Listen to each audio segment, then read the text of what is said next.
Good morning. My name is Lauren Truitt. I'm the Assistant Director for Information and Education with Colorado Parks and Wildlife.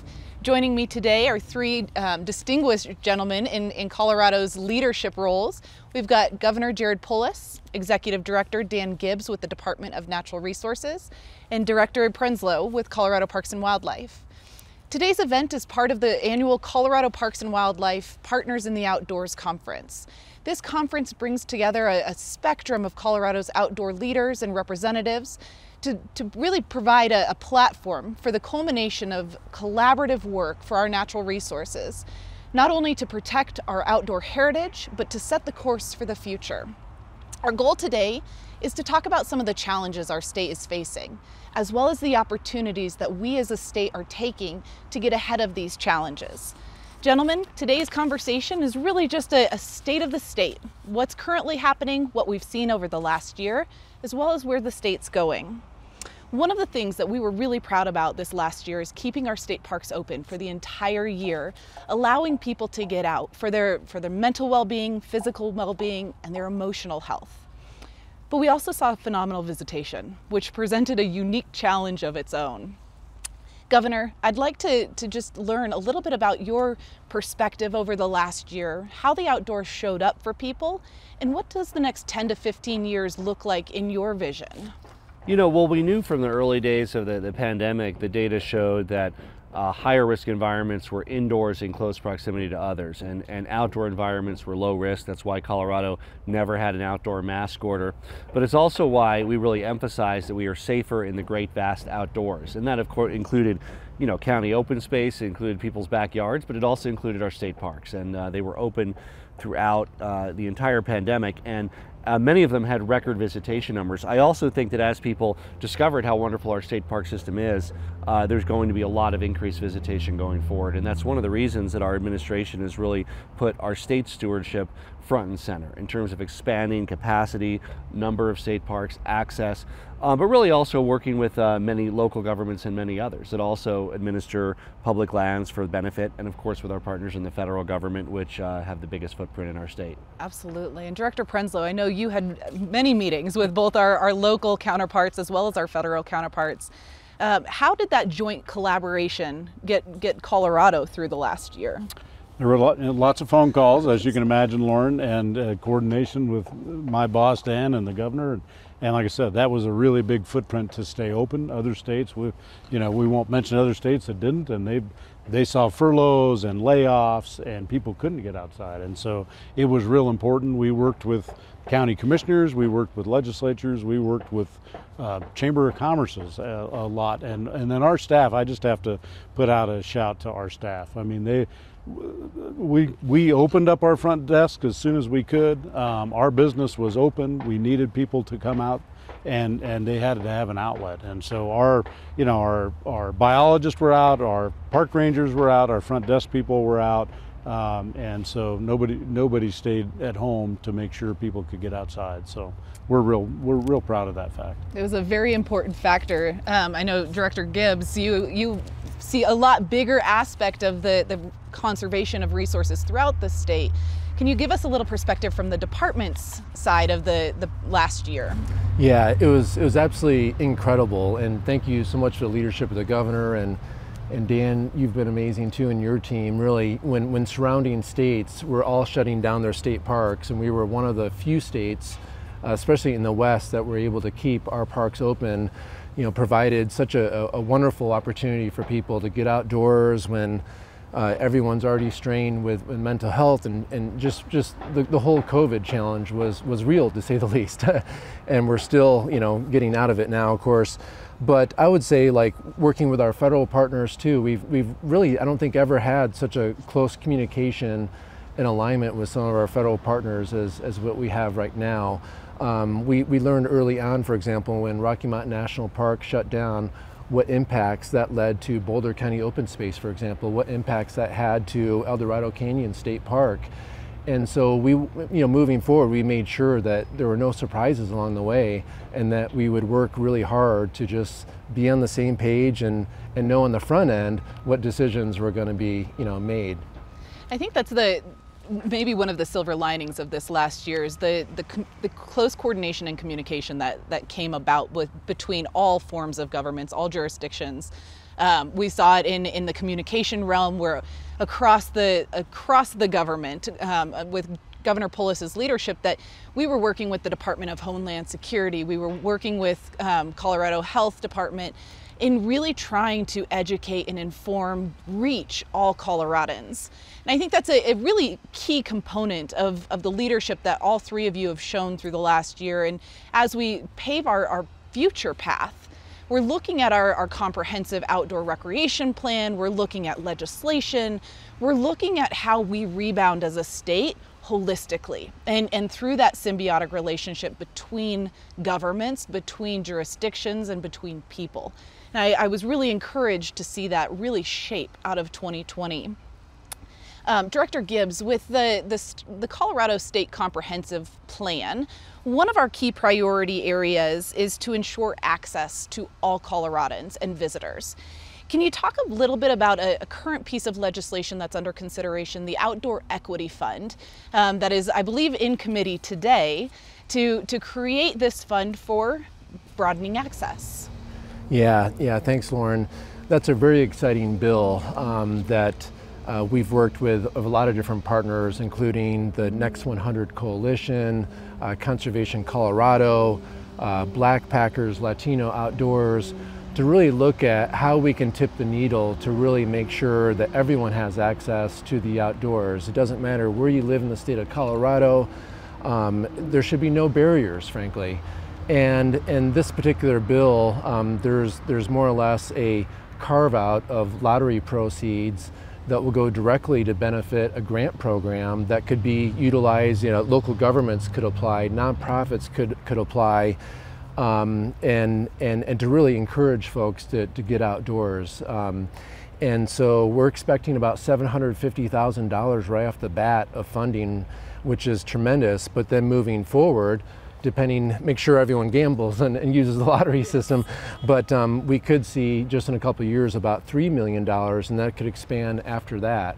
And so we're really, really excited. The Department of Natural Resources and Colorado Parks and Wildlife were an important partner within this. And that grant program would be administered through Parks and Wildlife, and there'd be advisory members that would help determine where those funds would be best spent around the state of Colorado, but through the lens of equity, diversity, and inclusion in the outdoors, which is so needed. And just imagine if this bill ideally passes, and then we can partner with organizations like GoCo or other nonprofits. There's just a lot of opportunities out there.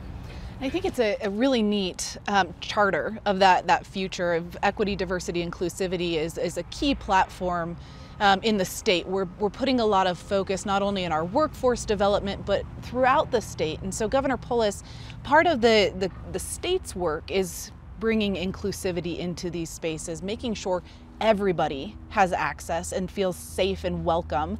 There's also a lot of key federal legislation, like the 30 and 30, a lot of passage of laws over the last year to direct funding to the outdoors. Can you talk a little bit about the priority your administration that you're putting on ensuring people have access to the outdoors? Yeah, really in a Colorado for all, that means everybody. And we want to make sure that no matter where you live, no matter your race or background, that you have access to what Colorado has to offer. It's a healthy part of living the way we live. The Equity Fund is part of kind of the set of reforms that we're putting in place this year, along with some changes that allow the lottery to generate more resources that went in as decision items, increased funding for equity as well as for Parks and Wildlife and GoCo. Then looking at using one-time stimulus funds, both the state and federal, as a way to expand capacity for visitation, and then a sustainable funding solution going forward that actually reduces the cost of park passes and park visitation by expanding the base, so making it more affordable for lower income, for folks who otherwise might not want to spend $80 on a pass, bringing that price point down significantly. And you're touching on another key piece of legislation that's under consideration. Director Prenzlow, can you talk a little bit more about the Keep Colorado Wild Pass and what that really does for Coloradans, but for the agency, for Colorado Parks and Wildlife? Yeah, absolutely, and I mean it's to be seen. It's in the legislature now, but that Keep Colorado Wild Pass, which we appreciate the support of the governor and Dan on that, will really broaden the base of who funds state parks, but it'll also broaden the base of who uses that and makes it affordable and equitable for anybody to be able to get that. And part of that will be that our goal would be, if that happens, and we'll do that regardless if it happens, that we need to make sure that we have accessibility for state parks around the state. There are voids still around the state. Eastern Plains is one. We just don't have enough. There's where it's primarily private land, and so we're excited about the opportunity not only to broaden that base. We do need operational funding. Parks historically is pretty good, partly thanks to our GOCO partners and partly user fees, that we can build buildings, but you have to run and operate and turn lights on and, you know, clean toilets and et cetera. And there's some real work to that to make sure it's safe and decent and a place people want to stay. And so we really are excited about that potential bill, because then really everybody in Colorado will have an opportunity and a chance to help fund state parks and to use state parks. So we're excited about that. And I think, as was mentioned, the reduced price really allows us to broaden that base. And Governor Polis, from the start of your campaign into the governorship, this Keep Colorado Wild concept was a key part of your promises to Colorado, and it's really encouraging to see how much of that is already being done and put in place, as well as what's being paved right now into the future. Another key piece of access that you had worked on was expanding access to state trust lands. Broadly goes through all three of your wheelhouses. We as an agency, Colorado Parks and Wildlife and the State Land Board, reached a huge milestone this year of over 1 million acres of new access to state trust lands. Can you guys talk a little bit, why was that so important, and how does that impact Colorado going into the future? Well, you know, public lands are for us. They're our pride and joy, and that goes for our federal lands. That was the sort of the attitude that I had in Congress as a member of the Natural Resources Committee.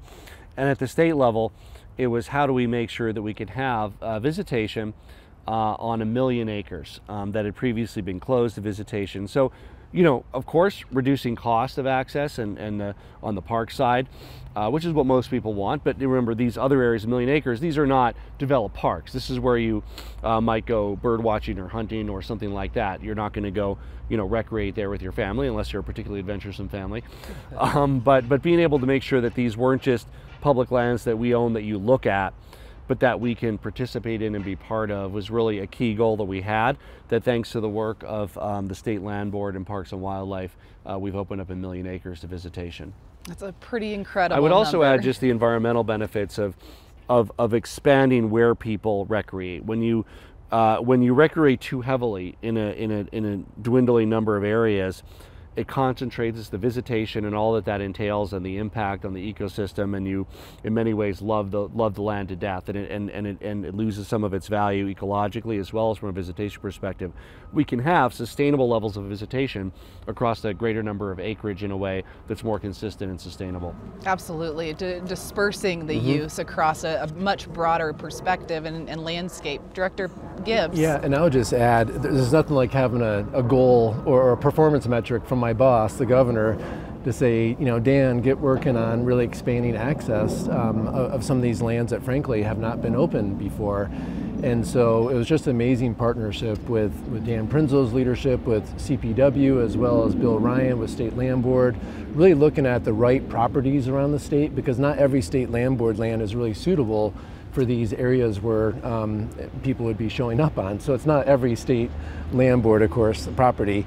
But you know, really exciting to have this available, to be accessible to areas around the state, frankly, of some areas that just haven't been available to people before. Absolutely. And Director Prenzlow, I know in your 30 plus years with the agency, working with the State Land Board has been a key focus of yours, and you were very instrumental in identifying these key properties. Can you talk about what that process looked like and how you worked with staff to really go after those agreements and make sure that we met the goals set in a timely and quite frankly, 1 million acres in a year, a very quick manner? Right. It's a great question. We obviously we did have a wildly important goal from the governor to get that done. It was something that we've been kicking around, and so we actually needed funding to do that. And so the Future Generations Act actually helped and was the propellant to be able to afford that. And so the conversation with my friend Bill Ryan from the Land Board is pretty easy when you have funding to do that. But where you do that, to your question, there are leasees on there, current leasees, ag leasees. You need to work with them individually, so we're not a significant impact to their operation and the land board, and depending on where they're at. And so we went through I think there's about 3 million acres of state trust land, and so we went through a lot of staff work with land board staff and ours and the leasees to come up with the best mix of properties that we thought would be a benefit to people in Colorado. So I would mention, and I chuckle, I probably should have mentioned it in COVID, but one of the things as an agency, we talked about, and I'll have to put a shameless plug in, I'm going to put bumper stickers that we're going to manage to yes. And the last 3 subjects, we've worked hard at staying open, getting open, being available for the customers of this state. So no's easy. Let's figure out how we can actually do our job for our constituents and the people of Colorado. Well, in these landscapes, and Governor, I think you had mentioned how important these landscapes are ecologically, and the landscape connection, the continuation that the private lands and many of these state land board properties provide for Colorado also goes into the executive order that you signed on big game winter habitat and corridors, which I know, Director Prenzlow, we're working really hard to really identify and map. Can you talk about the importance of landscape connectivity and why that is such a focus? Yeah, and this is also a cross-agency effort, because when you look at impact on wildlife corridors, it could be roads and Department of Transportation, it could be oil and gas related activities, the Colorado Oil and Gas Conservation Commission, it could be development. So, but Parks and Wildlife has a reservoir of expertise to really help advise and inform how we can minimize disruption to migratory patterns of our large game species and other species, as well as where we can mitigate it, meaning wildlife crossings at major highways and roads, and we've made that an emphasis of the investment there too, which, by the way, saves lives, reduces traffic congestion, in addition to helping to promote healthy herd size. So with CPW informed expertise, we're really able to drive effective decision making across all the agencies that are affected, whether it's oil and gas or whether it's roads. And I think it's really encouraging as a Coloradan, and I'm a 3rd generation, it's always been one of those, we should be leading the nation. We should be able to build our infrastructure with wildlife and people movement in mind. And I think we've seen such a movement with the secretarial order and your subsequent executive order that, Director, we've got the I-25 corridor that has some major underpasses built into it, but there's also an effort down in the southwest part of the state working with the tribes on another major infrastructure. Can you talk about the importance to wildlife and wildlife movement and keeping those corridors connected? I think the governor hit on most of it. It's not just about wildlife. It saves lives. It moves animals through their migration corridor. And if you stop them from summer range to winter range, they don't survive real well in the winter on their summer range. So you've got to move them across. But while they're crossing and spending time on that highway, we don't want the loss of life or injury to our citizens, and nor the wildlife, obviously. And so we're spending a lot of time and money on mapping those. We have such wonderful habitat in Colorado. I don't want to get in the weeds, but we don't have really thin migration corridors. We have broad areas that there are hundreds of thousands of animals moving through. And so we just have some great examples. Up on Highway 9 was an example with our friend Mr. Jones that helped financially. We've got one on 160. We're working on with I-25 right now. I have to put out a shout out for CDOT and our partners at CDOT, as we've had completed a west slope, and now we're in the middle of an east slope mitigation plan to look where we should be investing those dollars. And Parks and Wildlife put some of that money up of our own habitat stamp funds. It's expensive to do overpasses, but I get it. When you're talking about loss of life, it's not that expensive when you look down to the future. Director Gibbs, from the department's perspective, really looking across the agencies that you oversee that fall within the Department of Natural Resources, how does this work impact the broader work of the department? Well, it's extremely important. You know, you look at the Secretary Order 3362 from the Department of Interior and the Governor's leadership with his executive order, that really helps set the foundation, the tone for everything that we're working and striving towards. And I have to say that the project that Director Prenzlow referenced in Summit County as a Summit County local, that is really a blueprint for how we want to replicate things, because there, in certain situations, overpasses may make the most sense, and so, in some situations underpasses or fencing. But you really look at, we had terrible tragedies in our community, loss of life, a few high school students of animal collisions, and as a result of this project, you know, we've seen a huge decrease in accidents. We've seen a huge decrease in animals that have lost their life as well, and it's really a win-win all the way around. And then you add on to the equation of a private landowner that helps make the project work, and foundations that were started. You know, I think we need to look at that statewide and kind of use that as a model for other locations. You know, when I started working for Colorado Parks and Wildlife and really starting to understand how complex a lot of these conversations and these topics are, and how layered and how connected everything is, from wildlife corridors to habitat protection. I learned even something new this last year throughout the wildfires, that Colorado Parks and Wildlife has a massive native seed warehouse. So when we're talking about the management of our natural resources, it's so many different layers of the human element, the ecological element, the wildlife element, as well as the policy and the decision making. Director Gibbs, this last year, we saw some of the worst wildfires we've ever seen. You were on the ground fighting those as a wildland firefighter. Can you talk about the experiences on the ground, working side by side with the heroes that were trying to save life and property? There was also some massive wildlife and habitat impacts. So I'd like to just hear from your perspective, what was that experience like, and how can we help set Colorado onto a future to try and mitigate some of that? Well, first of all, thanks to the governor's leadership this year, there's a state stimulus component as well as other monies that will help within this current fiscal year that goes towards number one, really mapping what the needs are statewide, looking at the most critical locations in Colorado, and whether those lands are on private, state, local, tribal lands, doesn't matter, that we really need to focus on those areas. Really build capacity. We're working to add the corrections crews. We're actually trying to quadruple the SWIFT crews that are available right now, and have them really retooled to be focused on the mitigation side, but still allow them to do firefighting as well. And also work with our really important conservation corps, in particular youth corps around the state of Colorado, which is a really nice kind of a training ground, I'd say, for future employment within either forestry with the U.S. Forest Service or Bureau of Land Management, or in the fire world. And also work with the State Forest Service and the Division of Fire Prevention and Control, kind of all in partnership. And then we're really using this shared stewardship model that the governor signed with the Department of Agriculture as kind of the blueprint for everything that we do. So, you know, wildfires are scary, to say the least, but in Colorado, I think we have amazing partnership going on, whether it's local fire departments that are there for initial attack, and getting support from the state and federal partners is really critical. But, you know, our focus statewide has really been protecting life, property, and critical infrastructure.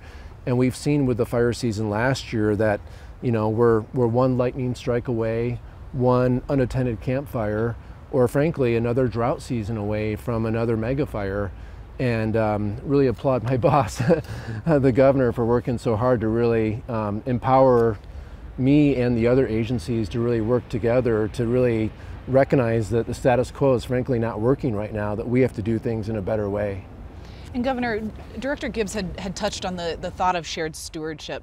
Why is that so important, and how is that shaping a lot of your cabinet level conversations with regard to wildfires, resource management, and in the future? I mean, well, you know, a raging fire doesn't keep track of whose jurisdiction that it's in. And these fires of last summer, the 3 largest in our history, were predominantly federal land, Forest Service and BLM in Mesa County. But they also went onto private land, some state land. And I think the key thing is we bring everybody together at the table. And that includes our federal partners first and foremost. Of course, our state partners, State Land Board being the single biggest, but other state entities, including CDOT.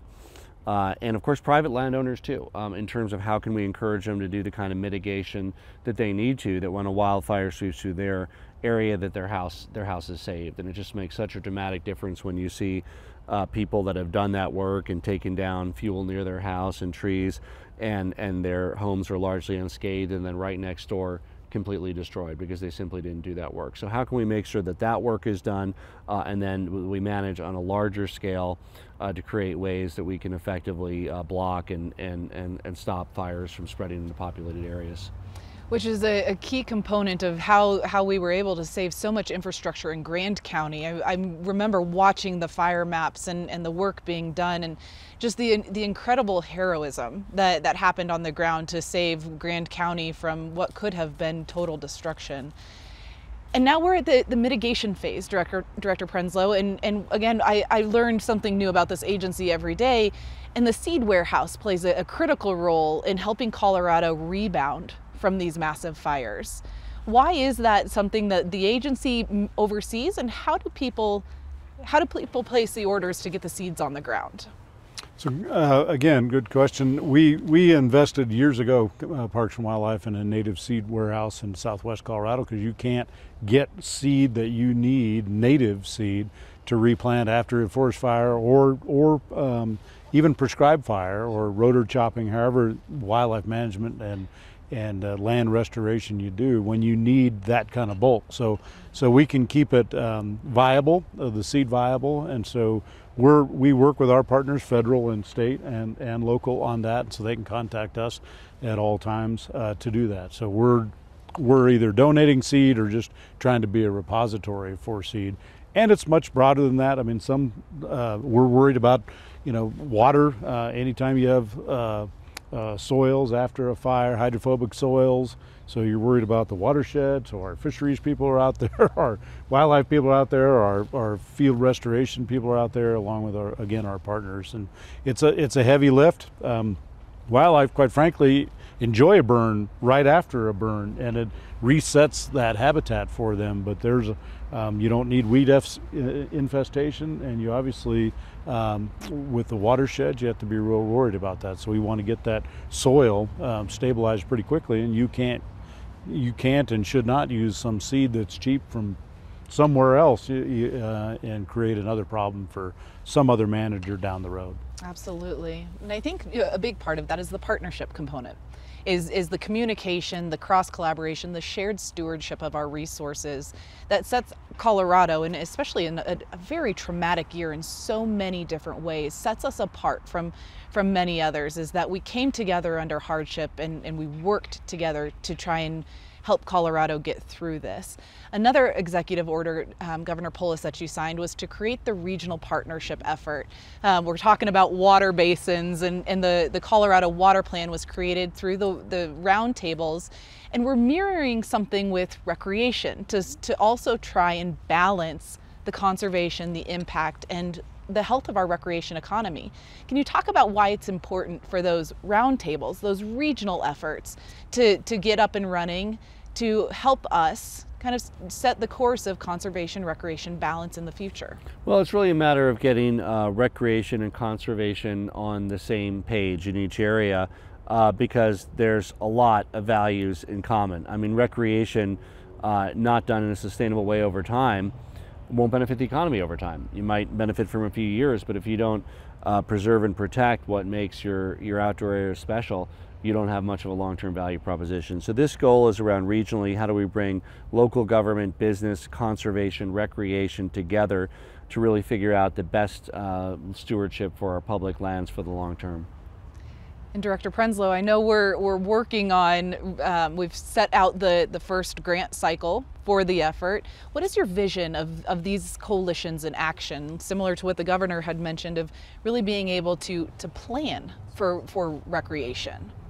So the vision is really, there are some groups that are currently doing this and by community based, but we're trying to encourage, not top down pressure, but encourage those groups to broaden. And so one community is talking to another community, or they're talking to the federal partners. So one, you're not pushing a trail that goes right up to the forest and then the forest says, oh, we're not going to do that. And so we're really trying to set the framework for that discussion in these regional partners. And of course we have the co-op group that's going to help us at a statewide level through vision and funding, and we're talking about funding for this, and maybe Director Gibbs can jump on some of the funding things, but the regional partners is really a local community discussion, and we want to set that up. We're having conversations with the current groups that are doing that, but we really want to create these partnerships around the state. For sure, on the western side of the state, could happen in the eastern part, but you don't have near the recreation and conservation conflict yet because it's mostly private land. But west of I-25, there are kind of battles between preserving what's left and recreating or not preserving, and there are other uses, not just conservation recreation. There are development issues, there are all, transportation issues, there are oil and gas issues, there are highway department issues, and traffic. And so we just want to have that communication before it's a problem and start locally. And so there's not this epic battle at the end with some decision maker making a hard yes or a hard no. It's just much better to start that at a local level and really kind of cuss and discuss at the beginning and not at the end. So, Dan, it doesn't seem like yesterday that you and I were meeting up in Breckenridge, actually, because we had a meeting with Open Space and Trails directors that were saying, Department of Natural Resources and Parks and Wildlife, please help us out. We're working on putting a trail from this point to that point. We're recognizing there's impacts to wildlife. We're hearing from mountain bikers and other user groups that really want that trail. How early can you come into the process to help advise us? And we heard loud and clear, and we saw the Open Space and Trails directors for, I want to say, like Jefferson County, Boulder County, Clear Creek, Summit, Eagle, Pitkin. I mean, a big region was there urging for, not for the state to just take care of everything, but help be the sounding board and help be a facilitator. Yeah, it's a great, they really asked for help. They Yeah. just said this is, half the people want it completely open and unfettered, and the other half want it completely closed to human use. And it's like, we need help from the state. And so we have a couple of great examples. The Water Basin Roundtable is a great example from my friend Russ George, created that. The other one, we have a habitat partnership program that those are these local communities that sit down over a table, and our job is to really create that and help fund that so they can have those conversations. So we're actually pre-planning the betterment and the preservation and the wise use, quite frankly, of Colorado into the future. Really do appreciate the governor on that. Governor gave us an executive order on that to help boost. I could talk all I want and people might ignore me, but when it comes out in an executive order, some people pay a lot more attention to it. So I really appreciate the governor and Dan's support on that. And Governor, this is, again, it's been a priority for you. In your vision for Colorado is to put not only the policy, but the decisions behind it, and to move. One of your big pillars is to be bold. And a lot of this, in just a few short years, are bold statements to protect the environment, but also to empower people to be a part of that. And a key part of that has been the funding and your leadership. How have those conversations been shaped by your administration, by your vision, your personal passion for Colorado's resources? Well, look, I love Colorado. I was born here, and this is an amazing state. And one of the most special things about it, in addition to the people who live here, is our wild areas. And so when I was running for governor, I assembled a Keep Colorado Wild package. And I'm proud to say that most of that will be done. We'll have gotten big parts of that done.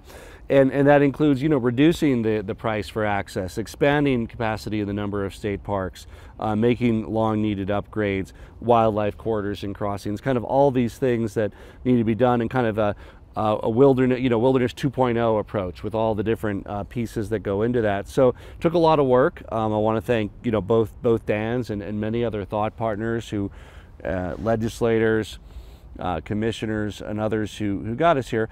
And the work is far from done, but we're in a better place today with regard to really protecting what keeps Colorado special, so we can enjoy it and make sure that it's there for future generations. And we continue to take very seriously that matter of the public trust to make sure that we leave Colorado an even more amazing place than we found it.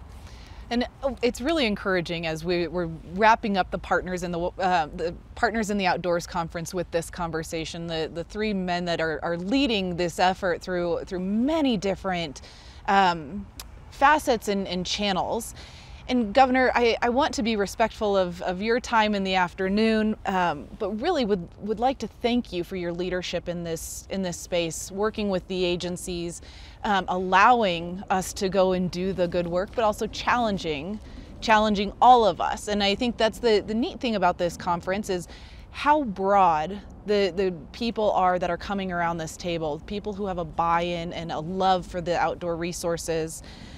What's your vision for the future? We're talking, we've gotten a lot of your key priorities done, but that doesn't mean the work's done. What does that vision for Colorado look like 5 to 10 years from now? Well, and I want to thank everybody who's here and really part of our outdoor economy, our way of life.